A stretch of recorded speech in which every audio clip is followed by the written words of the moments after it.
ठीक है। So today we will discuss about this scale, right. कौन सा? एब्सोल्यूट स्केल ऑफ टेम्परेचर कहिए, है ना, या फिर उसी को क्या कहते हैं, केल्विन स्केल ऑफ टेम्परेचर, या फिर उसी को क्या कहते हैं, थर्मोडायनामिक स्केल ऑफ टेम्परेचर। जैसा मैंने आपसे कहा था, स्केल ऑफ टेम्परेचर का मतलब क्या? सर, जिससे टेम्परेचर मेजर करते हैं, जिसको हम लोग स्केल ऑफ टेम्परेचर नहीं कहते हैं, बल्कि हम लोग उसको सर थर्मामीटर कहते हैं। क्या कहते हैं? थर्मामीटर। ठीक है। तो जैसे टेम्परेचर कैसे मेजर किया जाता है, तो उत्तर है कि मरकरी कॉलम होता है, कैपिलरी ट्यूब में मरकरी भर लिया। अब मरकरी एक सब्सटेंस है, उस सब्सटेंस की ये प्रॉपर्टी है कि जब उस सब्सटेंस का टेम्परेचर बढ़ता है तो उसके कॉलम की लंबाई क्या हो जाती है? बढ़ जाती है। तो मतलब मरकरी के उस प्रॉपर्टी को यूज करके, जिस प्रॉपर्टी में उसके कॉलम की लंबाई टेम्परेचर के साथ बढ़ती है, तो हम लोगों ने टेम्परेचर को क्या कर लिया? मेजर कर लिया। भाई जैसे मरकरी ये ट्यूब में भरा है, यहां रख दिया इतनी लंबाई, और यहां पे रख दिया, लंबाई और ज्यादा हो गई, तो समझ गया यहां का टेम्परेचर ज्यादा और वहां का टेम्परेचर कम। तो बताओ, जो स्केल ऑफ टेम्परेचर बनाया जाता है, जो थर्मामीटर बनाया जाता है, वो थर्मामीटर टेम्परेचर कैसे मेजर करता है? तो उत्तर है कि कोई सब्सटेंस होता है, सब्सटेंस की कोई प्रॉपर्टी होती है जो टेम्परेचर के साथ बदलता है, तो बस उस प्रॉपर्टी का यूज करके हम लोग स्केल ऑफ टेम्परेचर बना लेते हैं। ठीक। अब एब्सोल्यूट क्यों कह रहे हैं? क्योंकि ऐसा स्केल ऑफ टेम्परेचर बनाना है जो किसी पदार्थ की प्रॉपर्टीज पर निर्भर न करे। अगर वो स्केल ऑफ टेम्परेचर बना लें तो उस स्केल ऑफ टेम्परेचर को कहिएगा एब्सोल्यूट स्केल ऑफ टेम्परेचर। तो बस मैं लिखने जा रहा हूं सबसे पहले कि what is absolute scale of temperature. Kelvin क्यों कह रहे हैं? क्योंकि उन्होंने इसके बारे में बताया या स्टडी किया या खोजा, इसलिए इसका नाम क्या है? Kelvin scale of temperature. तो चलें बोलें, सुनो, सुन लो फिर लिख देते हैं। ऐसा स्केल ऑफ टेम्परेचर जो किसी पदार्थ की प्रॉपर्टीज पे निर्भर न करता हो, उस स्केल ऑफ टेम्परेचर को कहिए एब्सोल्यूट स्केल ऑफ टेम्परेचर। लिखिए, a temperature scale, a temperature scale which is a temperature scale which is independent, a temperature scale which is independent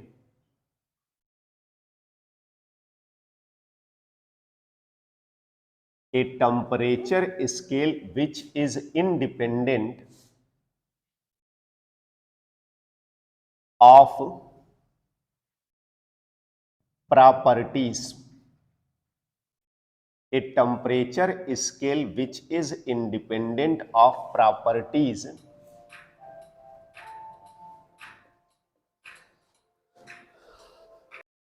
any particular substance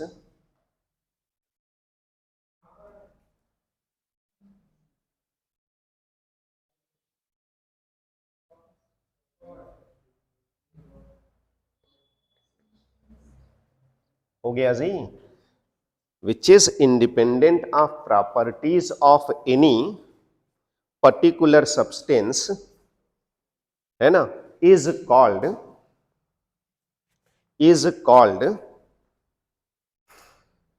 absolute scale of temperature, absolute scale of temperature। हो गया? हो गया? फिर से सुन लो। वो scale of temperature जो किसी पदार्थ की प्रॉपर्टीज पर निर्भर न करता हो, उस स्केल ऑफ टेम्परेचर को क्या कहते हैं? Absolute scale of temperature. क्योंकि अभी जितना भी थर्मामीटर आप जानते हो, वो थर्मामीटर किस सिद्धांत पे काम करता है? वो उसमें कोई ना कोई सब्सटेंस होता है, उस सब्सटेंस की कोई ना कोई प्रॉपर्टी होती है जो कि टेम्परेचर के साथ क्या होता है? बदलता है। तो बस उस प्रॉपर्टी में जो बदलाव होता है, उसी बदलाव से आप समझ जाते हैं कि टेम्परेचर ज्यादा है कि टेम्परेचर कम। लेकिन अभी कैसा स्केल ऑफ टेम्परेचर बनाना है? जो पदार्थ की प्रॉपर्टी पर डिपेंड न करे। फुल स्टॉप कर लीजिए। कर लिया? अब सुनो, इस तरीके का कोई स्केल ऑफ टेम्परेचर या कहिए थर्मामीटर बनाना संभव नहीं है प्रैक्टिकली, है ना? लेकिन थियोरेटिकली इसकी बात की जा सकती है। तो ये लाइन लिख देते हैं, लिखिए, it is practically not possible. It is practically not possible.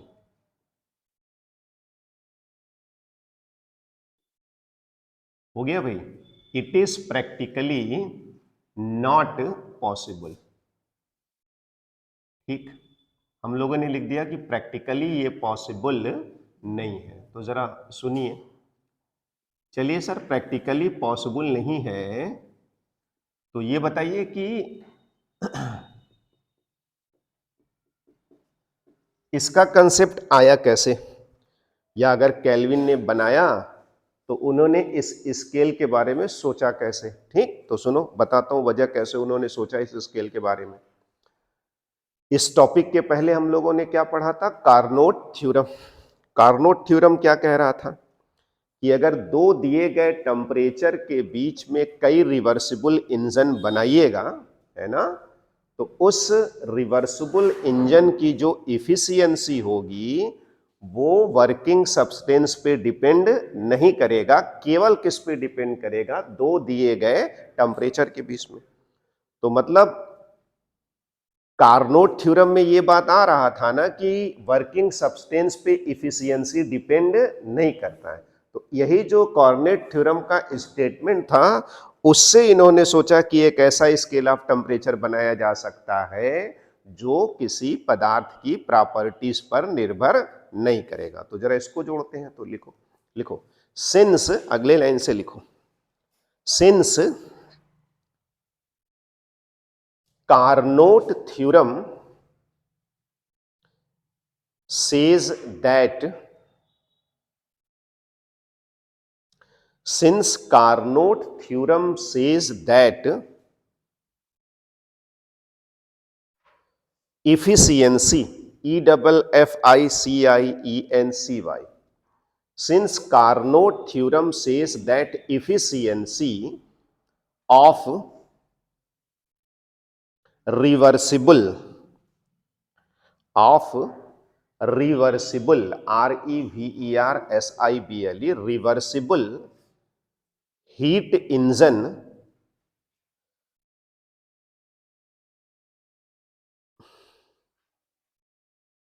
is independent, सही है ना जी? is independent of working substance। ठीक है जी? is independent of working substance and depends only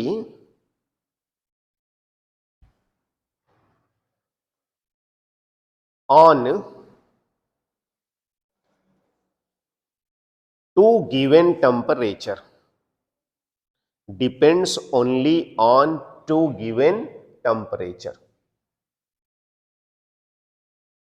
full stop कर लो।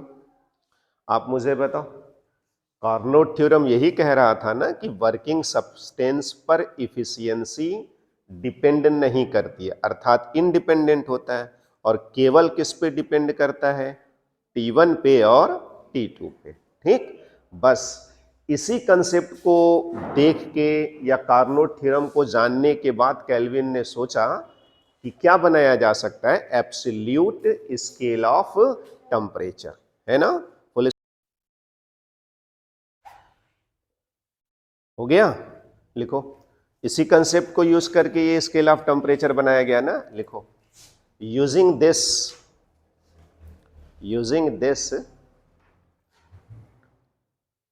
Kelvin developed, DEVELOPED, Kelvin developed absolute scale of temperature, absolute scale of temperature। हो गया? Full stop कर ले, फिर से सुन लो जरा सब लोग। तो absolute scale of temperature, a temperature scale which is independent of properties of any particular substance is called absolute scale of temperature। Practically it is not possible, है ना? केवल थियोरेटिकल कंसेप्ट आप सोच सकते, प्रैक्टिकली नहीं बन पाएगा इस तरीके का कोई स्केल ऑफ टेम्परेचर। आया कहां से दिमाग में केल्विन के? वो था कार्नोट थ्योरम। चूंकि कार्नोट थ्योरम यह कहता है कि किसी भी रिवर्सिबल हीट इंजन की इफिशियंसी वर्किंग सब्सटेंस पर निर्भर नहीं करती, केवल दो दिए गए टेम्परेचर पर निर्भर करता है। इसी कंसेप्ट को यूज करके उन्होंने क्या डेवलप किया? Absolute scale of temperature. इतनी बात मैंने लिख दी। ठीक, आ जाओ अब चीजों को कनेक्ट करके आगे बढ़ते हैं। लिखो आगे, consider a reversible heat engine as in figure।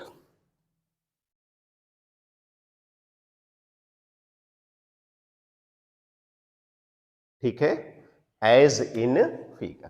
ठीक, अब सब लोग देखो, फिगर आप कभी भी बना लेना, वो आप टाइम वेस्ट नहीं करोगे, स्पेस छोड़ो, पॉज करके करो, चाहे जैसे करो, अभी करो। सुनो, ये है ना, ये पहला इंजन मुझे बनाना है। ठीक है, बताओ किसके किसके बीच है? T1 T2, work done W पता ही था, कितना हीट उठाया Q1 और कितना दे दिया Q2, ये सब पता है ना। ये क्या है? रिवर्सिबल हीट इंजन, पहला ये रहा। ठीक, किसके किसके बीच? T1 T2। फिर दूसरा किसके किसके बीच? T2 T3। और फिर दोनों को मिला के क्या नाम रख दिया? कंबाइन। ठीक, तो क्या लिखा हम लोगों ने? Consider reversible heat engine as in figure. Space छोड़ लीजिएगा, बनता रहेगा फिगर। ठीक, आगे लिखिए, लिखिए कौन कौन सा टेम्परेचर है? T1 and T2। लिखो लिखो लिखो, here HERE, here T1 and T2 is measured on any scale।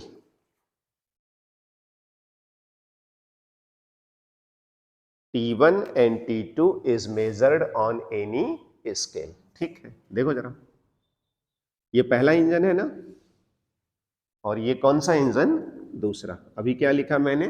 Consider a reversible heat engine as in figure, और फिर लिख दिया T1 और T2 किसी स्केल से मेजर किया गया था। फुल स्टॉप करो, नीचे लिखो, then efficiency is given by, then efficiency is given by। ठीक है, बताना, इफिशियंसी को ई से दिखा दें। E इज इक्वल टू कितना होना चाहिए? अगर इसकी बात करूंगा तो बताना, 1 minus Q2 by Q1, 1 minus Q2 by Q1। लिखो, E is equal to 1 minus Q2 by Q1।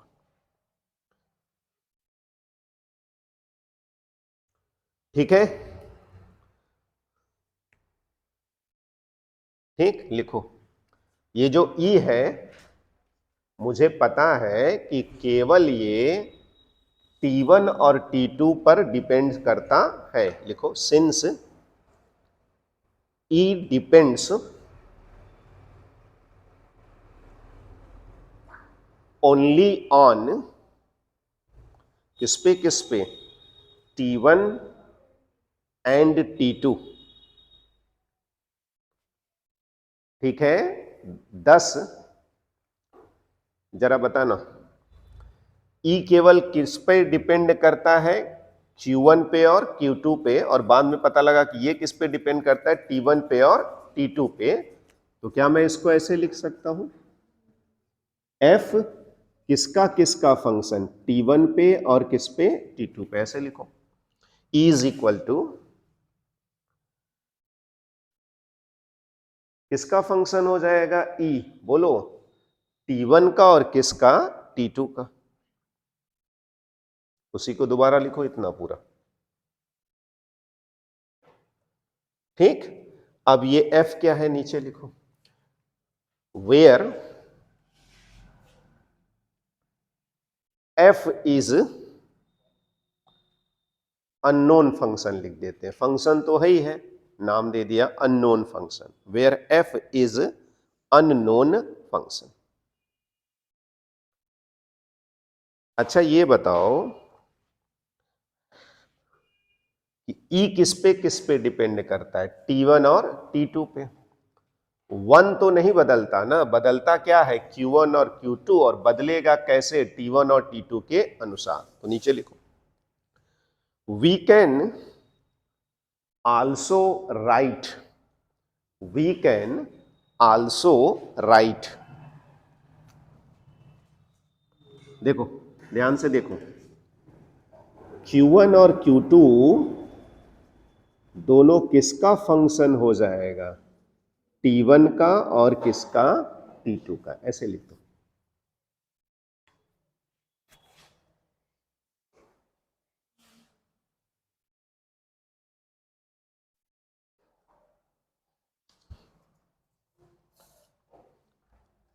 ठीक है, तो F फंक्शन है, सर F डैश भी फंक्शन है। इस फंक्शन का भी फॉर्म कैसा है नहीं पता, फिलहाल इस फंक्शन का फॉर्म भी कैसा है नहीं पता। तो ऐसे लिख देते हैं, where F dash is another, where F dash is another unknown function, unknown function, कोई दूसरा अननोन फंक्शन हो गया। चलो अब मेरी बात फिर से सुनना, जो आपने लिखा है फिर से सुनना। सुनो, आपने लिखा consider a reversible heat engine as in figure, figure बना दिया ऐसे हम लोगों ने। फिर मैंने कहा इफिशियंसी सर इतना होगा, इसके ऊपर लिखा था कि T1 और T2 आपने किसी स्केल ऑफ टेम्परेचर से मेजर कर लिया।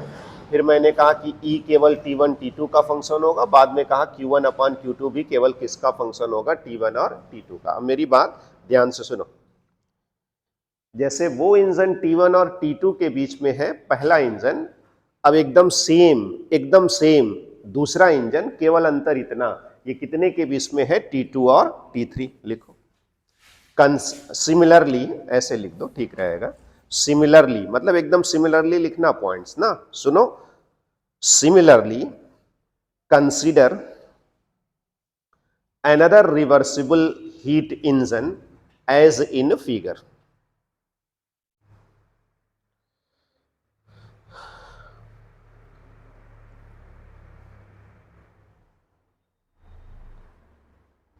देखो जी, देखो, और अपने आप से लिखना है, अभी कोई नहीं लिखेगा, बाद में वो देख के लिखेगा। सुनिए, ये किसके बीच? T1 और T2। तो क्या क्या है इसमें? Q1 और Q2, और वो देखो ध्यान से T2 और T3। तो इसमें क्या क्या होगा? Q2 और Q3। हाँ, एक चीज की सेटिंग है, इसमें भी W, बोलो, और इसमें भी क्या, W। ठीक है, बात समझ में आ रही है? अब मैं सिर्फ बोल रहा हूं, सुनो।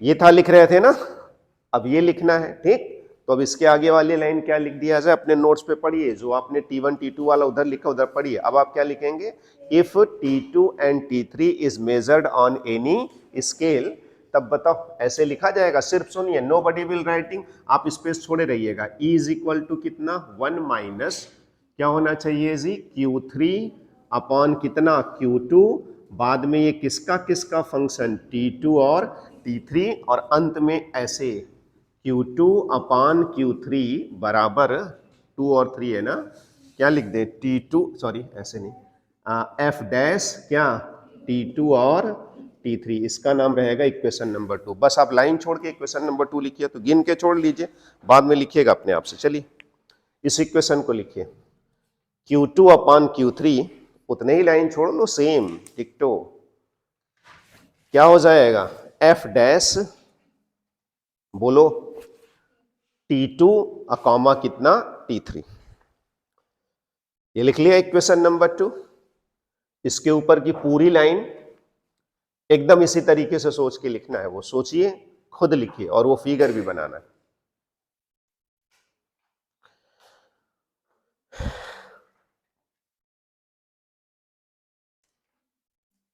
हो गया जी? क्या लिखना है मैं बोल देता हूं, जो आपने ऑलरेडी इसमें लिखा है बस वही लिखना है। फिगर कौन सा बनेगा जी, ये वाला, ये किसके बीच में, T1 T2, और जो बनाना है वो किसके बीच में, T2 और T3। फिर क्या लिखा, सुन लो, आप पहले वाला पढ़ लो, मैं बोल रहा हूं, सुनो। If T2 and T3 is measured on any scale, then efficiency is given by E is equal to 1 minus Q3 by Q2। ठीक, since efficiency depends only on temperature T2 and T3, therefore E बराबर इतना, right? And we can also write Q2 upon Q3 बराबर F dash T2 T3। F unknown function है वो लिख दूंगा, F dash भी unknown function है वो भी लिख दूंगा। सभी को मेरी बात यहां तक समझ में आ गई? ठीक, जब हम नोट्स लिखेंगे तो अकॉर्डिंगली ऐसे मैनेज करके चलते रहिएगा। ठीक, आगे सुनिए। अब जरा ध्यान से देखो, तो एक चीज मुझे दिखाई पड़ रही है, ध्यान से देखो। इसमें भी F डैश है ना, और इसमें भी F डैश है ना। ये जो फंक्शन का फॉर्म है ये लगभग नहीं, मतलब ये जो फंक्शन का फॉर्म है ये बिल्कुल चेंज्ड नहीं हुआ है। लिखो, clearly clearly F dash remains, इसके नीचे पहले 2 के नीचे वो लिख देना है, F dash another unknown function, वैसे मिला के clearly F dash remains unchanged. Clearly F dash remains unchanged. Full stop करो। अब जरा एक चीज और ध्यान से देखो, तो लिखो आल्सो। अब देखो जो दिख रहा है वो बोल रहा हूं, आल्सो देखना जरा। पहले इंजन में जो हीट सिंक को दिया गया है, कितना दिया गया है, Q2। Q2 heat given to the sink पहले इंजन में, और दूसरे में देखो तो Q2 heat is taken from the source. Same है ना दोनों में एग्जैक्टली। लिखो आल्सो हीट Q2, ब्रैकेट में Q2 लिख लीजिए, also heat Q2 given out to sink. सही है, टू सिंक। ये देखो, in first engine, in first engine, ENGINE, in first engine is equal to, is equal to heat, bracket में Q2 फिर लिखना चाहो लिख दो, हीट Q2। देखो ये देखो, टेकन इन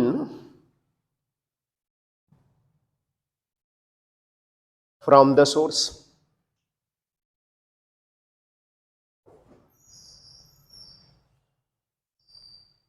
ठीक है, फुल स्टॉप कर लो। इसमें Q2 निकला और उसमें Q2 उठा, ठीक, फुल स्टॉप करके लिखो। लिखो 10, अगले लाइन से लिखो 10 कपुल्ड इंजन, COUPLED, 10 कपुल्ड इंजन। इसका क्या मतलब हुआ सर? एक तरीके से दोनों को मिला दीजिए, है ना। That is both engine work together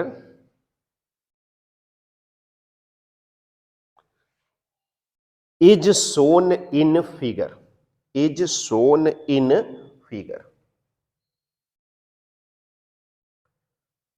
अब देख लीजिए आप सभी ध्यान से जरा, तीसरा फिगर के लिए स्पेस छोड़ लीजिए। देखिए ये है ना, देखो कैसे Q1 और Q2 और इसमें Q2 और Q3, इसमें 1 2 और फिर 2 3, तो 2 और 2 कॉमन है ना, हटा दिया तो किसके किसके बीच हो गया? T1 और T3 के बीच में बन जाएगा फिगर, ठीक। लिखो देन इफिशियंसी, देन इफिशियंसी, बताना सब लोग, इसकी इफिशियंसी का क्या फॉर्मूला होगा? 1 माइनस, ये नीचे रहता है ना जी, ऐसे लिखो और ये ऐसे कर दो, सीधे लिख दो। Then efficiency is equal to 1 minus, कितना होता है हमेशा से, ये कम वाला नीचे रहता है ना, Q3, और भाग दिया जाता है किससे? Q1 से। हो गया? लिखो then we get,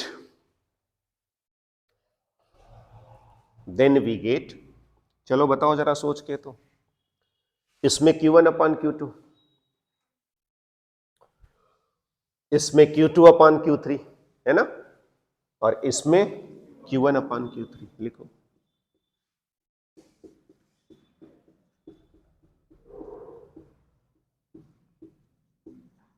1 2 3 white board पे आ गया, देख लो। Q3, okay.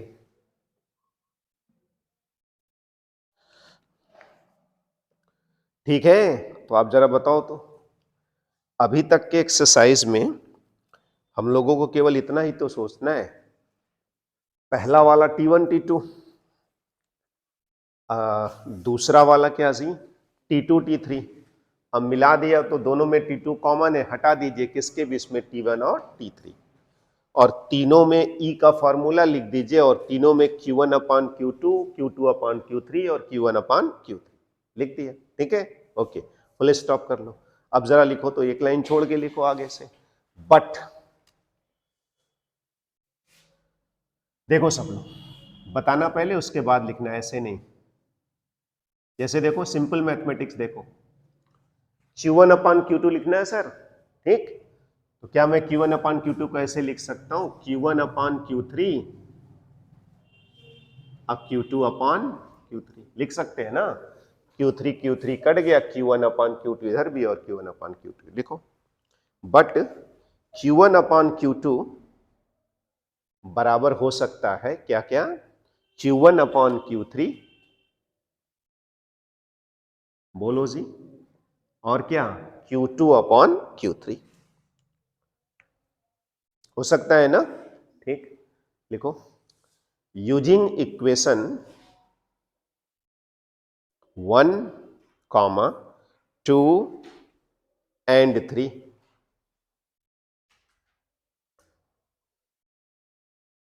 देख लो तीनों अभी व्हाइट बोर्ड पे दिख रहा है, आपके नोट्स पे भी होगा, देखिए 1 है ना, 2 और क्या जी? 3। चलो लिखते हैं, जरा देखते हैं, एक मिनट रुको। Q1 अपान Q2 की जगह क्या लिख दें, बोलो? F dash T1 T2, agree? बोलो Q1 अपान Q3 की जगह क्या लिख दें, बोलो क्या लिख दें? F डैश T1 T3, और इसकी जगह क्या लिख दें? F डैश T2 T3, घेर के इसका नंबर। 4 रख लो। चलो कहाँ पहुंच गए भाई? एफ डैश T1 T2 बराबर एफ डैश T1 T3 अब बटे में F dash T2 T3।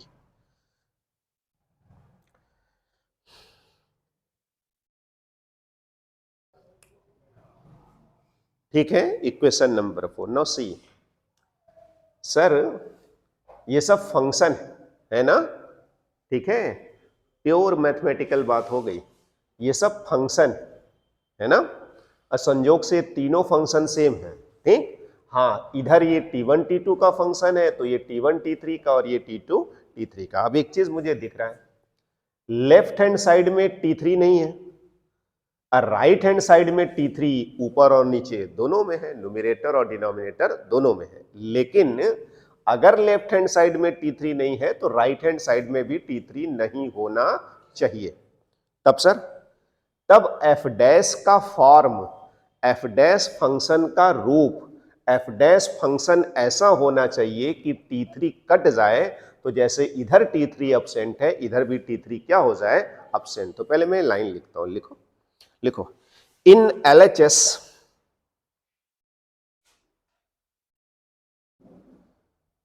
T3 is absent, ABSENT।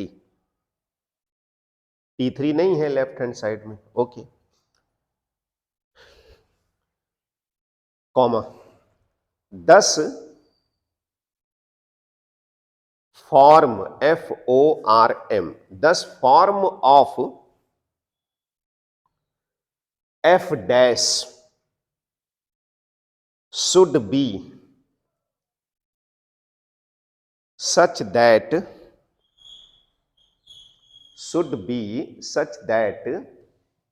T3 is cancelled out।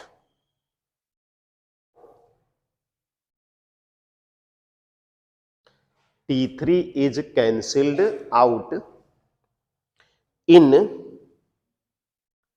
RHS। इसका मतलब ये हुआ कि एफ डैश का फॉर्म ऐसा होना चाहिए कि राइट हैंड साइड में T3 कट जाए। ठीक, फुल स्टॉप करके लिखो, हेंस लेट, LET लेट कर दो। ठीक, देखो जरा, देखो ध्यान से, देखो सब लोग, यही एफ डैश है ना, हम पहले ये लिखते हैं, T1 और T3 वाला लिखते हैं। इसको मैं ऐसे समझ लेता हूं, ये फाई T1 और ये फाई T3। लिखो, late F dash T1 T3 बराबर phi T1 upon phi T3। हमें एफ डैश ऐसा सोचना है कि T3 कट जाए। ठीक, तो उसी के नीचे लिख दो, तो एफ डैश T2 T3 बोलो कैसा होना चाहिए, फाई T2 और फाई T3।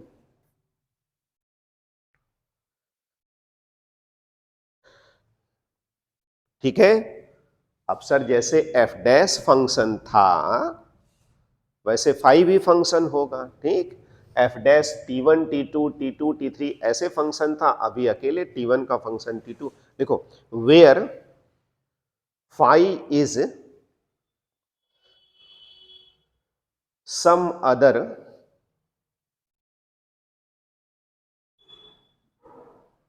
Unknown function.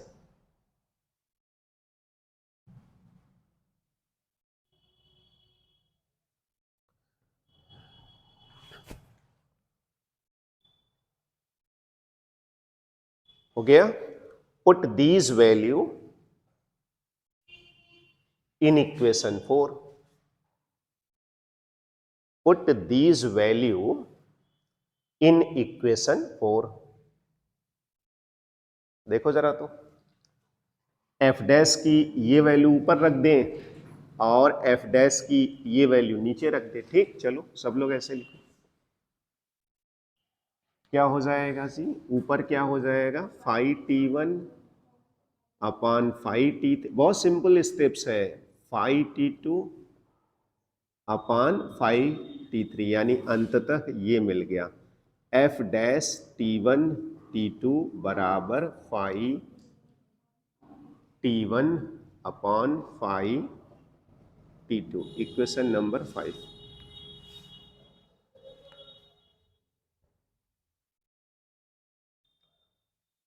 कोई बहुत कॉम्प्लिकेटेड चीज नहीं चल रही है, सब बड़ी सीधी सीधी बात चल रही है, बस उसको कनेक्ट करें, अपने आप से लिखते चले जाएं। क्या मिल गया, एफ डैश t1 t2 बराबर 5t1 अपॉन 5t2, ये 5 है और ये 1 है। लिखो, comparing equation 1 and 5, comparing equation 1 and 5। देखो जरा, तो एफ डैश t1 t2 की जगह q1 अपॉन q2 लिख सकते हैं, तो इस इक्वेशन और इस इक्वेशन को कंपेयर करने के बाद ये बात पता लगी। लिखो, equation 6, q1 upon q2 is equal to,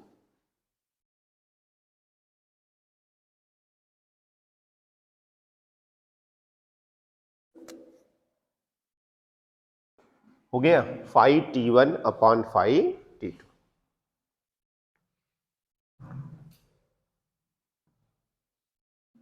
हो गया 5t1 अपॉन 5t2। ठीक, लिखते लिखो। देखो, since q1 is greater than, क्यों जी ज्यादा हीट उठाते हैं ना, since q1 is greater than q2, तो उसी के नीचे लिखो देन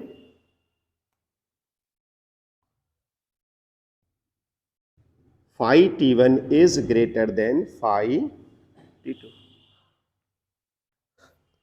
ठीक, हो गया। लिखो 10 value of function phi T, phi bracket में टी लिख दो, phi T increases with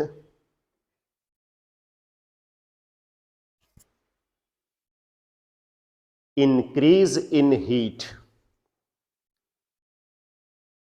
increases with increase in heat, hence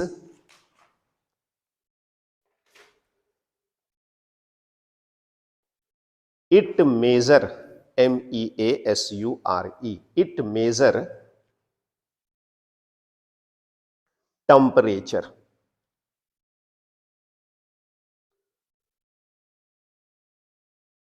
बताओ भाई, मतलब फाई की वैल्यू ज्यादा तो Q1 ज्यादा तो टेम्परेचर ज्यादा, यानी फाई की वैल्यू से आप टेम्परेचर मेजर कर पाओ।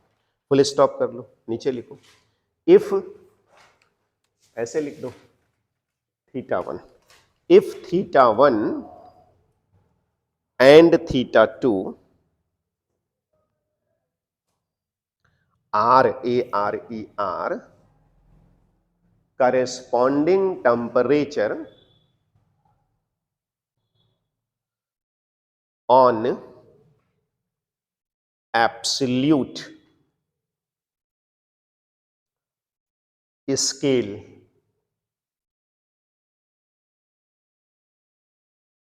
then,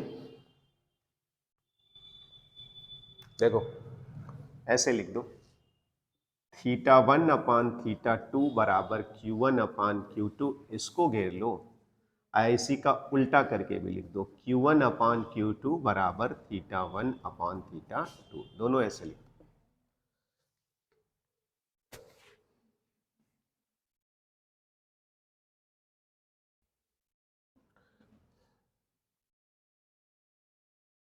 Q1 अपान, बना लो, एक θ1 एक θ2 है, एक Q1 है और एक Q2, ठीक है।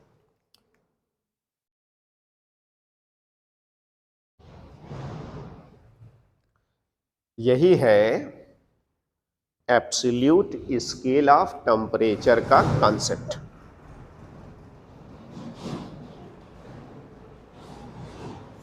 लिखिए, it define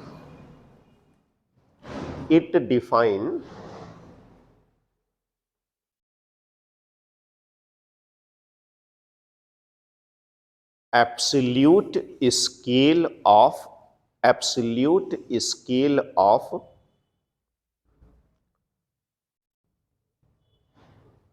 temperature।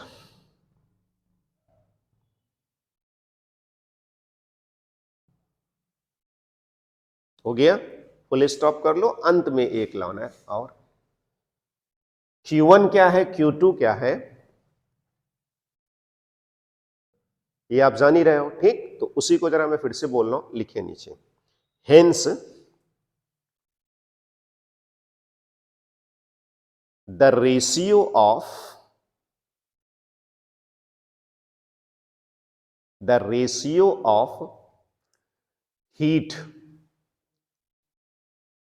ratio of heat taken in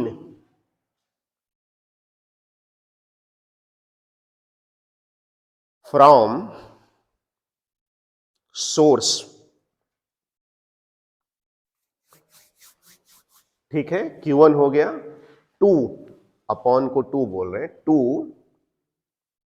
heat given out,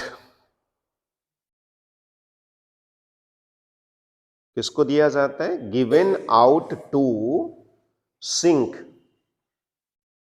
यही ना, गिवन आउट टू सिंक। ऊपर सिंक लिखा है तो सोर्स बना लो, सबको पता है सोर्स से लेते हैं। गिवन आउट टू सोर्स, अरे sorry, given out to sink, है ना, in reversible engine,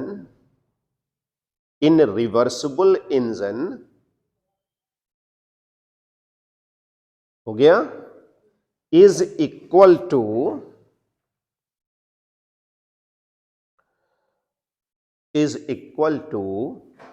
ratio of temperature of source and sink. Okay, एक मोस्ट इंपॉर्टेंट क्वेश्चन, कौन सा, एब्सोल्यूट स्केल ऑफ टेम्परेचर किसे कहते हैं, प्रैक्टिकली पॉसिबल नहीं है। कार्नोट थ्योरम के कंसेप्ट को यूज करके इन्होंने ये कंसेप्ट रखा, और करना कुछ नहीं है, पहला इंजन, दूसरा इंजन, इफिशियंसी की बात, फंक्शन मानिए, कंबाइन करिए, उस फंक्शन का रूप निकाल के अंत में कंक्लूजन निकाल लीजिए, ठीक है। सो नेक्स्ट टर्न पे अगला टॉपिक्स हम लोग यूज करते हैं।